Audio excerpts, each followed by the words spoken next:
family. I'm Tyler. And this is NAC News. Hey McKinley, did your brother RKO anyone last night?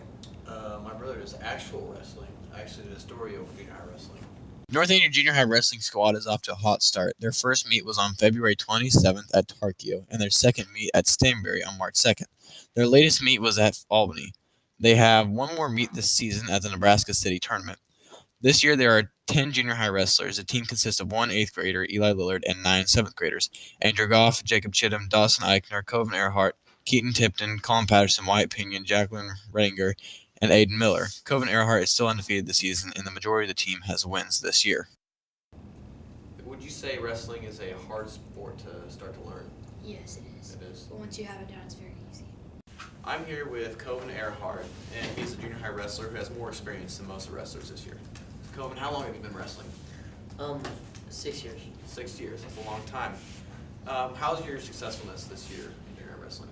It's been very successful. How many pins? 6. 6. And what are your plans for the rest of the season? Stay undefeated. All right. So Jacob, what's your prior experience with wrestling?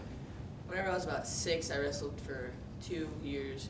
I went to rookie state. I didn't place, and then after that, I didn't want to wrestle anymore. See, and do you think these large junior high team that we have this year will transfer over to high school and help you guys in high school wrestling? I really hope, because if we don't get more people in high school, I feel like they're going to cut it. All right, thank you. Junior high wrestling sure is exciting. We also had an exciting basketball game last Friday against Worth County, and I have a story over it, so let's roll it.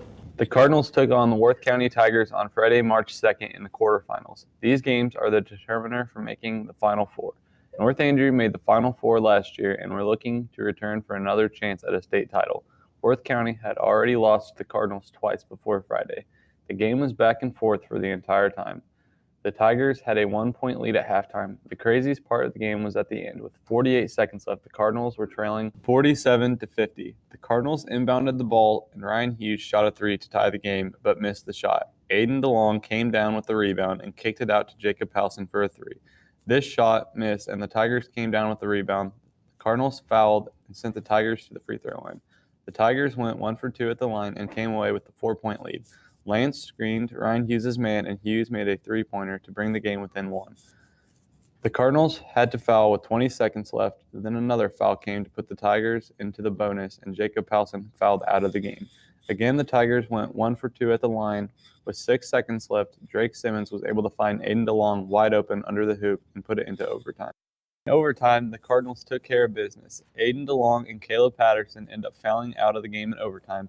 Lance Strebe ended up going 8 for 8 at the free throw line and gave the Cardinals a win. Now the Cardinals will play in Springfield on March 9th against Walnut Grove for a shot at the state title. Now that we've earned our way into the Final Four, Trevor has a breakdown of state basketball. In this year's Final Four, emerging from the southeast quarter is the Eminence Red Wings. Eminence emerged from the toughest quarter this year after defeating Advance by a score of 78-62. Trent McBride led the way for the Red Wings against the Hornets, scoring a whopping 25 points and grabbing 10 rebounds for the double-double. Ethan Drake was also a key contributor, scoring 12 points, but also netting 12 rebounds in the Eminence win. Grant Dyer ended up in double figures as well, scoring 18 points with 10 rebounds in the quarterfinal win against Advance. Eminence plays a fast-paced game with high possessions, but also high turnover rates. Coming out of the northeast quarter is Chamois. Chamois is the dark horse coming into the Final Four. The Pirates upset Jamestown in the sectional round 43-36 and then defeated Slater in the quarterfinal. Chamois has a record of 17-9 coming into Springfield. Chamois had a rough start to the year, but has turned the heat up lately, winning their last 7 games. Chamois has had a lower scoring style, averaging around 45 points a game. It will be interesting to see how the conflict of styles meshes with Eminence. Chamois will meet Eminence on Friday at 6:20. Out of the southwest quarters, Walnut Grove. Walnut Grove enters Springfield with a record of 17-10. Walnut Grove qualified for the Final Four by defeating Lakeland by a whopping score of 87-66. Walnut Grove won the state basketball championship last year and returns the core of their team again this year. Walnut Grove is led by Logan Thomason and Dylan Miners, both key leaders from last year's team. Walnut Grove plays a fast style of play with high-pressure trapping zone defense. Out of the northwest quarter is our very own North Andrew Cardinals. North Andrew is also a returner from last year's Final Four, finishing 3rd last year. North Andrew returns all key components from last year's team and is the only undefeated high school team this year so far in any class.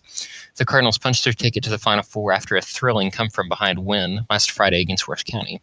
The Cardinals are led by seniors Ryan Hughes, Aiden DeLong, Jacob Howson, Lance Strebe, Caleb Patterson, Cole Thorburn, Ryan Schultz, and a key junior in Orlo Simmons. North Andrew typically tries to push the ball, which leads to higher scoring games, but does not shoot as many threes as Walnut Grove. It'll be interesting to see how the game will turn out when the two teams meet in Springfield. Tip-off for that game is scheduled at 8:10 p.m. on Friday.